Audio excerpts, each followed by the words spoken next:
Hello students, welcome to మనలా excellence YouTube channel. ఈరోజు మనం డిస్కస్ చేయబోతున్నటువంటి వీడియో ఏంటో మీరు ఈ ఫోటో చూస్తే చెప్పొచ్చు స్టూడెంట్స్. ఈ ఫోటోలో మీకు ఒక మ్యారేజ్ జరుగుతున్నటువంటి సిచ్యువేషన్స్ మీరు చూస్తున్నారు.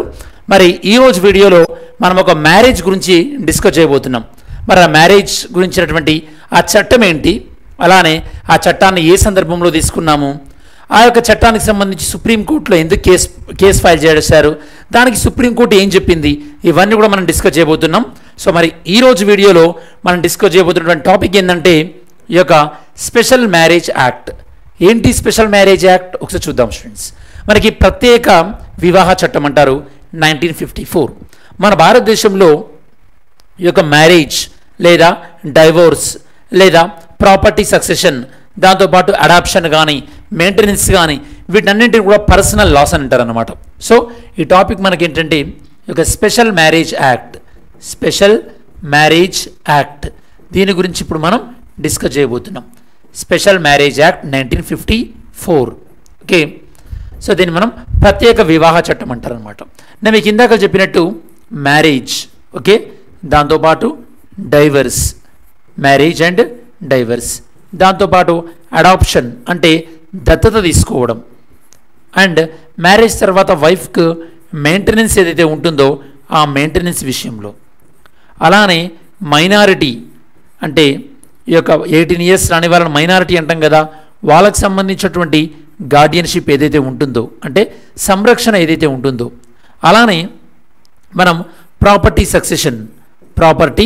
సక్సెషన్ అంటే ఈ యొక్క వారసత్వంగా వచ్చేటటువంటి ఆస్తి ఏదైతే ఉంటుందో ఆస్తి, ఈ విషయాలన్నీ కూడా వీటిని మనం ఏమంటామంటే ఈ విషయాలకు సంబంధించినటువంటి చట్టాలను మనం పర్సనల్ లాస్ అంటాం. పర్సనల్ లాస్ అని అంటారు అనమాట, అంటే వ్యక్తిగత చట్టాలు అని అంటారు. మన భారతదేశంలో ఒక్కొక్క మతానికి ఈ యొక్క పర్సనల్ లాస్ అనేవి ఒక్కొక్క విధంగా ఉన్నాయి. అంటే మన భారతదేశంలో పర్సనల్ లాస్ విషయంలో యూనిఫామ్ సివిల్ కోడ్ అనేది ఉందా? లేదు స్టూడెంట్స్. యూనిఫామ్ సివిల్ కోడ్ ఉంటే బాగుంటుంది అని చెప్పింది ఏ ఆర్టికల్? మనకి article 44. Okay, uniform civil code ఉన్నటువంటి ఏకైక రాష్ట్రం ఏంటంటే గోవా. ఓకే, కొంతమంది సార్ ఉత్తరాఖండ్లో ఉంది కదా అని అంటున్నారు. ఉత్తరాఖండ్లో లేదు uniform civil code. Uniform civil code ఉంటే బాగుంటుంది అంటే ఉంటే ఎలా ఉంటుంది అని ఒక కమిటీని ఏర్పాటు చేశారు. మీకు వీలైతే ఆ కమిటీ యొక్క చైర్మన్ ఎవరో ఈ యొక్క వీడియోలో కమెంట్లో ఇంక్లూడ్ చేయండి. సరే, మరి పర్సనల్ లాస్ అనేవి వేరే వేరే విధంగా ఉన్నాయన్నా కదా. మరి ఇప్పుడు మనం దేని గురించి మాట్లాడుకుంటున్నాం? మ్యారేజ్ గురించి మాట్లాడుకుంటున్నాం. మ్యారేజ్కి సంబంధించి మనకి హిందువులు అయితే కనుక హిందూ మ్యారేజ్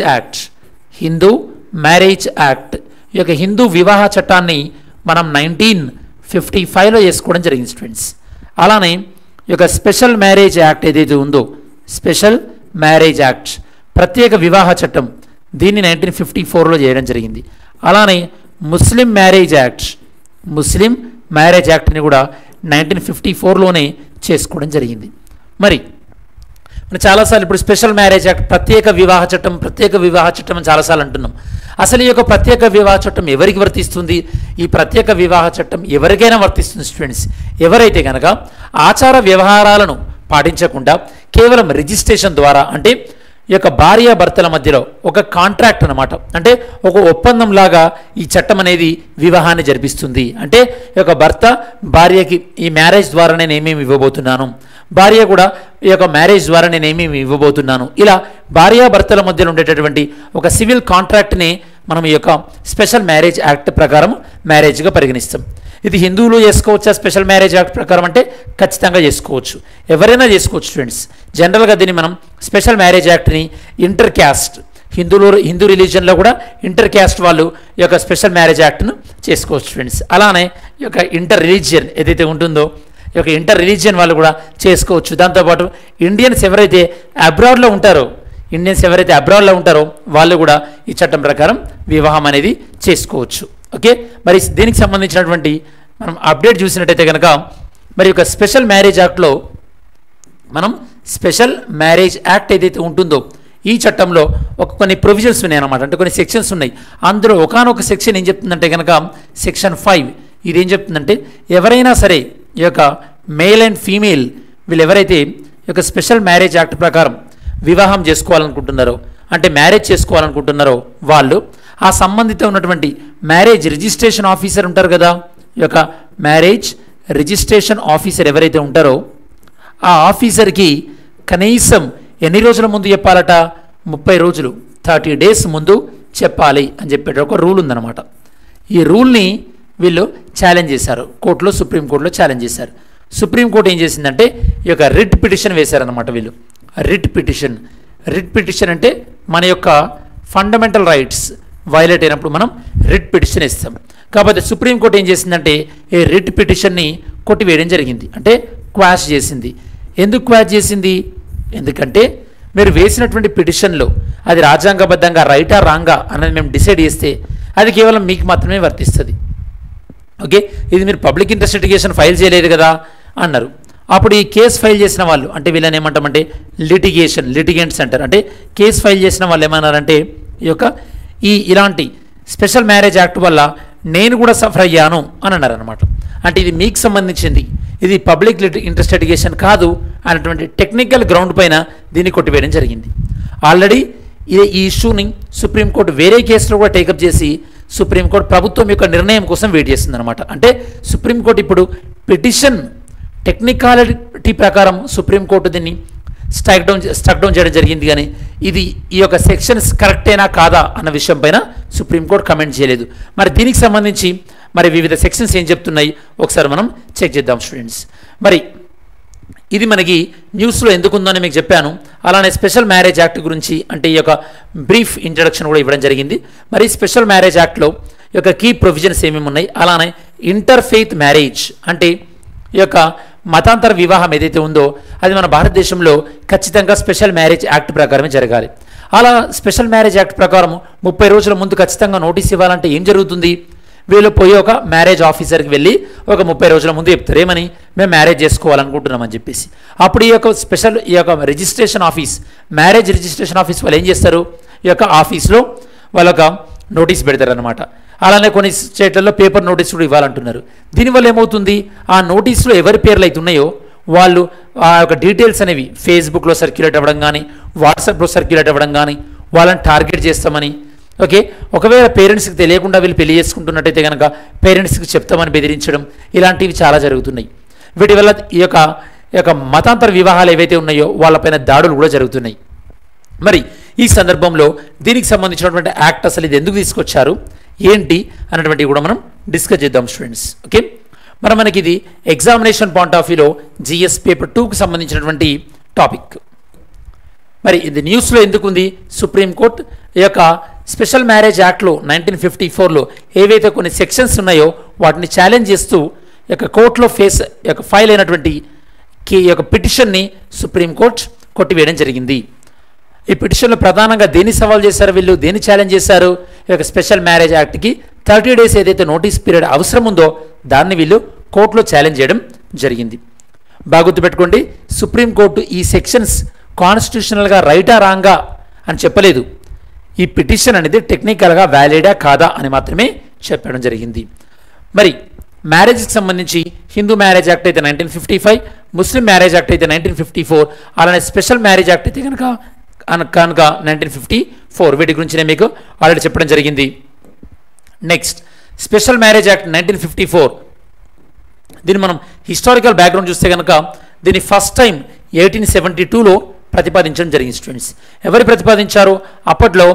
హెన్రీ మైన్ అన్నటువంటి ఒక వ్యక్తి ఎవరైతే కనుక అప్పుడు చట్టసభల్లో సభ్యుడు ఉన్నాడో, లెజిస్లేటివ్ కౌన్సిల్లో మెంబర్ ఉన్నారో అతను ప్రపోజ్ చేయడం జరిగింది. ఓకే, సో ఇది ఫైనల్గా ఒక 1860స్లో బ్రహ్మ సమాజ్ కృషి వల్ల, దాంతో పాటు కేశవ్ చంద్రసేన్ లాంటి సంఘ సంస్కర్తల యొక్క అంటే సోషియో రిలీజియస్ రిఫార్మ్స్ వీళ్ళ కృషి వల్ల ప్రధానంగా యొక్క స్పెషల్ మ్యారేజ్ యాక్ట్ అనేది ఉనికిలోకి రావడం జరిగింది స్టూడెంట్స్. ఓకే, మరి ఇది మనకి హిస్టారికల్ బ్యాక్గ్రౌండ్కి సంబంధించినటువంటి ఇన్ఫర్మేషన్. స్పెషల్ మ్యారేజ్ యాక్ట్, మరి ఈ యొక్క స్పెషల్ మ్యారేజ్ యాక్ట్ ఏదైతే ఉంటుందో ఇది ఎవరికి వర్తిస్తుంది? నేను మీకు ఇందాక చెప్పినట్టు ఈ యొక్క ఇంటర్ రిలీజియస్ మతాంతర వివాహానికి కానీ లేదా ఇంటర్ క్యాస్ట్ కులాంతర వివాహ కానీ వర్తిస్తుంది. దీని ప్రకారము ఈ యొక్క మ్యారేజ్ అనేది ఎలాంటి కాంట్రాక్ట్? ఒక సివిల్ కాంట్రాక్ట్ మాత్రమే. ఇందులో ఏదైనా రిలీజియస్ ఫార్మాలిటీస్ అవసరం ఉంటాయా? అవసరం ఉండదు. ఇది ఎవరికి వర్తిస్తుంది? Hindus, Muslims, Christian, Sikh, Jain, Buddhist, okay, వీళ్ళందరికీ కూడా వర్తిస్తుంది స్టూడెంట్స్. అలానే ఈ యొక్క చట్టం అనేది ఇండియన్స్ ఎవరైతే వేరే దేశాల్లో ఉంటారో వాళ్ళకు కూడా వర్తిస్తుంది. వాళ్ళు కూడా మన భారతదేశంలోకి వచ్చి ఈ చట్టం ప్రకారం పెళ్లి చేసుకోవచ్చు. ఇది మీరు గుర్తుపెట్టుకోవాల్సినటువంటి విషయం. మీ ఫ్రెండ్స్ ఎవరైనా అబ్రాడ్లో ఉంటే వాళ్ళకు కూడా చెప్పండి, వాళ్ళకు కూడా కొద్దిగా ఎన్లైట్మెంట్స్ జ్ఞానం అనేది కలుగుతుంది స్టూడెంట్స్. నెక్స్ట్ ఈ చట్టంలో ఉన్నటువంటి ప్రొవిజన్ చూస్తే మనకి సెక్షన్ 5 ఏం చెప్తుంది? కనీసం 30 రోజుల ముందు చెప్పాలని చెప్పేసి, 30 రోజుల ముందు మేము పెళ్లి చేసుకుంటున్నామని ఎవరైనా ఇంటర్ రిలీజియస్ కానీ ఇంటర్ క్యాస్ట్ వాళ్ళు చెప్తే అసలు సమాజంలో ఎలా రియాక్ట్ అవుతుందో మీకు తెలుసు స్టూడెంట్స్. ఓకే, దాంతోపాటు ఈ యొక్క రిజిస్ట్రేషన్ రోజు ఒక ముగ్గురు విట్నెస్ కూడా ఉండాలన్నమాట. అంటే మీరు ఎవరైనా ప్లాన్ చేస్తే ముగ్గురు ఒక ఫ్రెండ్స్ను కూడా రెడీగా పెట్టుకోండి. దాని ప్రకారం మీరు వాళ్ళ యొక్క విట్నెస్ అనేది అవసరం ఉంటుంది. సరే, ఇష్యూస్ ఏమున్నాయి ఈ యొక్క ఇంటర్ఫెయిత్ మ్యారేజెస్ వల్ల? ఇంటర్ఫెయిత్ అంటే ఇక మతాంతర వివాహాల వల్ల. అంటే కొంతమంది ఏమంటున్నారంటే మతాంతర వివాహాలు అనేది ఉండకూడదు అంటున్నారు. ఏ లాజిక్ ప్రకారం అంటే ఇస్లామిక్ యొక్క మతం ఏంటంటే కనుక ఇంటర్ఫెయిత్ అంటే మతాంతర వివాహాలను ప్రోత్సహించట్లేదు. దానివల్ల ఒక ముస్లిం యువకుడు ఎవరైనా హిందూ అమ్మాయిని పెళ్లి చేసుకోవాలంటే హిందూ అమ్మాయి ఇస్లామిక్లో కన్వర్ట్ అయిపోతుంది. దీనివల్ల రిలీజియస్ కన్వర్షన్ పెరిగిపోతున్నాయి. కాబట్టి ఇలాంటి ఇంటర్ఫెయిత్ మ్యారేజ్ ఏవైతే ఉందో వీటిని చాలా స్ట్రిక్ట్గా కంట్రోల్ చేయాలంటున్నారు. దీనిపైన మీ ఒపీనియన్ ఏందో చెప్పండి స్టూడెంట్స్. ఇంటర్ఫెయిత్ మ్యారేజ్ వల్ల ఈ యొక్క హిందూ మహిళలు ఎక్కువగా ముస్లింలోకి కన్వర్ట్ అవుతున్నారు లవ్ జిహాద్ పేరుతోని. ఇది వాస్తవమా లేదా? దీనిపైన మీ ఒపీనియన్ ఏందో చెప్పండి. ఓకే, దాంతోపాటు ఈ యొక్క స్పెషల్ మ్యారేజ్ యాక్ట్ అనేది బ్యాక్వర్డ్ సొసైటీ ఏదైతే ఉందో మన భారతదేశంలో దానికి అనుకూలంగా లేదు అని చెప్పేసి. అలానే ఈ యొక్క స్పెషల్ మ్యారేజ్ యాక్ట్ అనేది ఆర్టికల్ 226 అనేది స్పెషల్ మ్యారేజ్ యాక్ట్కి ఇంప్లిమెంట్ అవ్వడం ఇది కరెక్టేనా కాదా అంటే రిట్ పిటిషన్ అంటే స్పెషల్ మ్యారేజ్ యాక్ట్ ప్రకారము కోర్టులో రిట్ పిటిషన్ హైకోర్టులో రిట్ పిటిషన్ వేయడం కరెక్ట్ అయినా కాదా? వీటన్నింటి గురించి కూడా కొన్ని డిబేటబుల్ ఇష్యూస్ అనమాట. సరే, ఇదేంటంటే వీళ్ళు ప్రధానంగా ఇంటర్ఫెయిత్ మ్యారేజ్ వీటిని రెగ్యులేట్ చేయడానికి కోసం అని చెప్పేసి ఒక చట్టం ఉండాలి అని వాదించే వాళ్ళ యొక్క వ్యూ అనమాట. ఓకే, మతాంతర వివాహాలను కంట్రోల్ చేయాలి అని చెప్పేసి వాళ్ళ యొక్క వ్యూ. మరి ఈ లాస్ అంటే మరి ఈ యొక్క మతాంతర వివాహాలను కంట్రోల్ చేయడానికి చట్టం ఉండకూడదు అంటే ఇలాంటి చట్టాలు కరెక్ట్ కాదు అని చెప్పే వాళ్ళ వ్యూ ఏంది? ఇది ఫండమెంటల్ రైట్స్కి అగెనిస్ట్. ఏ విధంగా? రైట్ టు ఈక్వాలిటీ, అందరూ సమానంగా ఉండాలి. దాంతోపాటు ఇండియా అనేది సెక్యులర్ కంట్రీ కదా, ఇలా ఒక మతం వాళ్ళు ఇంకో మతం వాళ్ళు పెళ్లి చేసుకుంటాం వాళ్ళ ఇష్టం, దాన్ని కంట్రోల్ చేయడానికి మీరు ఎందుకు చట్టం చేయడం అని చెప్పి వాళ్ళ యొక్క వ్యూ అనేది ఒక విధంగా ఉందన్నమాట. అంటే ఇలా చట్టం ఉండకూడదు, వ్యక్తుల యొక్క ఇష్టం ఉండాలి అని చెప్పేసి చెప్పే వాళ్ళ వ్యూ ఏంటంటే ఆర్టికల్ 14 కానీ ఆర్టికల్ 19 కానీ లేదా ఆర్టికల్ 25 కానీ వీటిని కోట్ చేస్తూ వాళ్ళ యొక్క ఇలాంటి చట్టాలు అవసరం లేదు, వ్యక్తుల యొక్క ఇష్టం ఉండాలని చెప్తున్నారు. మరి ప్రజెంట్ కేసు ఏంటంటే మీకు ఆల్రెడీ చెప్పాను, రిట్ పిటిషన్ని కోర్టు డిస్మిస్ చేసింది. ఆల్రెడీ ఈ విషయం లైక్ మనకి Nandini Praveen versus union of India ఈ కేసులో సుప్రీంకోర్టు ఆల్రెడీ విచారణ చేయబడుతుంది. అంటే ఈ యొక్క స్పెషల్ మ్యారేజ్ యాక్ట్లో ఏదైతే సెక్షన్ 5 నుండి సెక్షన్ 10 ఏవైతే ఉన్నాయో ఇప్పుడు మనం డిస్కస్ చేస్తాం. సెక్షన్ 5 ఏం చెప్తుంది, 6 ఏం చెప్తుంది, అవి కరెక్టేనా కాదా అని చెప్పేసి కేంద్ర ప్రభుత్వం సెంట్రల్ గవర్నమెంట్ ఒపీనియన్ కూడా అడిగింది. ఓకే, సో ఈ కేసు పెండింగ్ ఉంది కాబట్టి ఈ కేసులో వచ్చేటటువంటి జడ్జిమెంట్ ఏదైతే ఉంటుందో అది మనకి ల్యాండ్ మార్క్ జడ్జిమెంట్గా మనం పరిగణించవచ్చు. సరే, మరి ఏ ప్రొవిజన్స్ని ఛాలెంజ్ చేస్తున్నారు వీళ్ళు ఇక్కడ? సెక్షన్ 5 నుండి సెక్షన్ 10 వరకు ఏవైతే ఉన్నాయో వాటిని ఛాలెంజ్ చేస్తున్నారు. సెక్షన్ 5 ఏం చెప్తుంది? ఈ యొక్క ఇంటర్ఫెయిత్ మ్యారేజ్ ఏదైతే ఉందో నేను మీకు చాలాసార్లు రిపీట్ చేశాను, 30 days ముందు నోటీస్ ఇవ్వాలి అని చెప్తున్నారు. సెక్షన్ 6 ఏం చెప్తున్నారంటే కనుక ఈ యొక్క నోటీస్ అనేది నోటీస్ బుక్లో ఈ యొక్క రాయాలి. ఎవరు? మ్యారేజ్ ఆఫీసర్ ఎవరైతే ఉంటారో, దాంతోపాటు దాన్ని తరవుగా వీళ్ళు ఇన్స్పెక్షన్ చేయాలి అని చెప్పేసి. సెక్షన్ 7 ఏం చెప్తున్నారు? ఎవరైనా సరే ఈ యొక్క ఆబ్జెక్షన్స్ ఏమైనా ఉంటే కనుక ఆబ్జెక్షన్స్ని కూడా నోట్ డౌన్ చేసుకోవాల్సి ఉంటుంది. అలానే సెక్షన్ 8 ఏం చెప్తుందంటే ఎంక్వైరీ ప్రొసీజర్, ఎవరైనా ఆబ్జెక్షన్ చేసినట్టయితే కనుక దాన్ని ఎలా ఎంక్వైరీ చేయాలి, ఆ ఎంక్వైరీ చేసిన తర్వాత ఎన్ని రోజులలో వాళ్ళ యొక్క మ్యారేజ్ని వాళ్ళకి అంటే గ్రీన్ సిగ్నల్ ఇవ్వచ్చు అని చెప్తుంది అనమాట. ఓకే, దాంతోపాటు ఈ చట్టం అంటే ఈ సెక్షన్స్ ఏం చెప్తున్నాయంటే ఈ ఇన్ఫర్మేషన్ ఏదైతే ఉందో లైక్ మేల్ది కానీ ఫీమేల్ది కానీ అది పబ్లిక్ స్క్రూటినీ అంటే అందరు చూసే విధంగా పబ్లిక్ ఇన్ఫర్మేషన్ ఉంచాలని చెప్తున్నారు. ఓకే, సో దాంతోపాటు ఈ పబ్లిక్ నోటీసెస్ ఏం జరుగుతున్నాయి దీనివల్ల మీకు ఆల్రెడీ చెప్పాను. బ్యాడ్ ఎఫెక్ట్స్ ఏంటంటే పీపుల్ హరాస్ చేస్తున్నారు, ఎవరైతే ఇంటర్ క్యాస్ట్ కానీ ఇంటర్ రిలీజియస్ మ్యారేజ్ చేసుకుందాం అనుకుంటున్నారో వాళ్ళని. కోర్టు ఏం చెప్పిందో మనం ఆల్రెడీ డిస్కస్ చేసాం. ఇది ఆ పర్సన్ ఎవరైతే ఉన్నారో ఆ పర్సన్కి సంబంధించింది కాబట్టి ఆ person already special marriage act ప్రకారం ఈ యొక్క మ్యారేజ్ చేసుకున్నారు కాబట్టి ఇప్పుడు దీనిపైన ఇది అందరికి సంబంధించిన దానిలాగా మేము కన్సిడర్ చేయలేము అని చెప్పేసి టెక్నికల్ గ్రౌండ్స్ పైన దీన్ని సుప్రీంకోర్టు యాక్సెప్ట్ చేయలేదు. మరి ఈ కాంటెక్స్లో మన ఇండియాలో ఇంటర్ ఫెయిత్ అంటే మతాంతర వివాహాలను కంట్రోల్ చేయడానికి ఏ రాష్ట్రాలు ఏ విధంగా చట్టాలు చేస్తే చూస్తే కనుక హర్యానా గవర్నమెంట్ ఏం చెప్తుంది, ఒక 16 ప్రీ రిక్విసైట్స్ ఇవ్వడం జరిగింది. అంటే ఇంటర్ ఫెయిత్ మ్యారేజ్ ఎవరైతే చేసుకుందాం అనుకుంటున్నారో వాళ్ళు ఇవి చేయాలని చెప్పేసి ఒక 16 గైడ్లైన్స్ని ఇవ్వడం జరిగింది. అందులో వన్ ఆఫ్ ద గైడ్లైన్ ఏంటంటే న్యూస్ పేపర్లో అడ్వర్టైజ్ కూడా ఇచ్చుకోవాల్సి ఉంటుంది, అంటే మేము పెళ్లి చేసుకుంటున్నామని చెప్తూ. Next no objection certificate. కొన్ని రాష్ట్రాలు ఏమడుగుతున్నాయి, ఈ యొక్క మతాంతర వివాహం చేసుకోవడానికి వాళ్ళ యొక్క పేరెంట్స్ నుంచి నో అబ్జెక్షన్ సర్టిఫికేట్ తీసుకొని రావాలి అని అంటున్నారు. మహారాష్ట్ర లాంటి స్టేట్లో ఏమంటున్నారు, వీళ్ళేంటంటే డీటెయిల్స్ని పబ్లిక్గా షేర్ చేయాలి, అందరికీ తెలుస్తుంది, దాన్ని బట్టి ఈ యొక్క మతాంతర వివాహానికి మేము అనుమతిస్తాం లేదా కులాంతర వివాహానికి అనుమతిస్తాం అంటున్నారు. అలానే ఈ యొక్క 11 స్టేట్స్ ఇండియాలో యాంటీ కన్వర్షన్ లాస్ని పాస్ చేయడం జరిగింది. అంటే ఎవరైనా మతం మారుదాం అనుకుంటే కనుక దానికి సంబంధించినటువంటి చట్టాలు ఏ విధంగా ఉంటాయో వాటిని రెగ్యులేట్ చేసేవి. మరి సుప్రీంకోర్టు జడ్జిమెంట్ ఏం చెప్పారు, షఫీన్ జహాన్ వర్సెస్ అశోక్ కేఎం. ఇలాంటి జడ్జిమెంట్స్ మనకు చాలా అవసరము.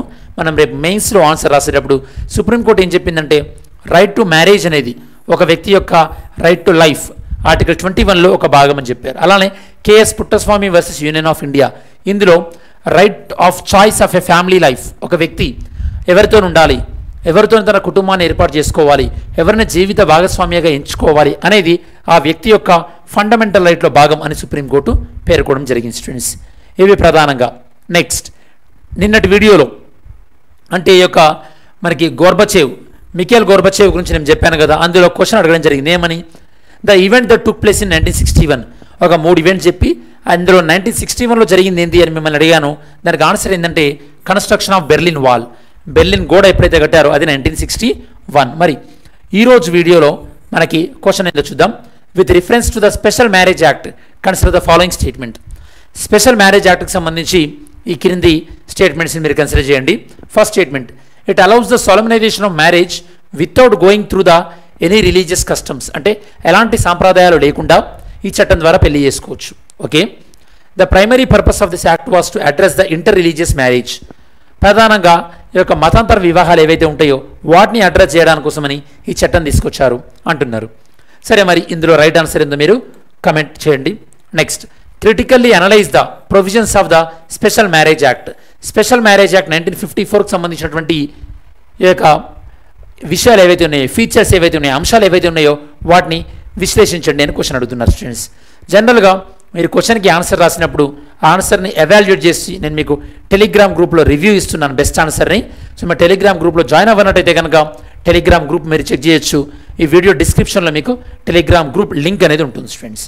మరి వీడియో ఎండ్ చేసే కన్నా ముందు మనం ఈ వీడియోలో ప్రధానంగా ఏం డిస్కస్ చేశామో ఒకసారి చూద్దాం స్టూడెంట్స్.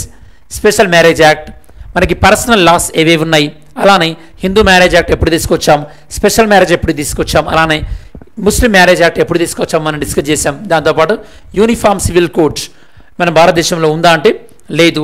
దాంతోపాటు స్పెషల్ మ్యారేజ్ యాక్ట్లోని ఏం సవాల్ చేశారు, ఏం ఛాలెంజ్ చేశారు, సుప్రీంకోర్టు దీన్ని ఏ టెక్నికల్ బేస్ పైన దీన్ని టేకప్ చేయలేదు అని కూడా మనం డిస్కస్ చేయడం జరిగింది స్టూడెంట్స్. ఎందుకంటే కేసు ఎవరైతే ఫైల్ చేశారో వాళ్ళ ఇష్యూ ఆల్రెడీ సాల్వ్ అయింది కాబట్టి దాన్ని మీరు పబ్లిక్ ఇంట్రెస్ట్ లిటిగేషన్గా తీసుకోలేము అని చెప్పేసి ఇది వ్యక్తికి సంబంధించింది అని సుప్రీంకోర్టు ఈ యొక్క కేసుని టేకప్ చేయలేదు. ఇది ప్రధానంగా స్పెషల్ మ్యారేజ్ యాక్ట్ 1954కి సంబంధించినటువంటి సమగ్రమైనటువంటి విశ్లేషణ.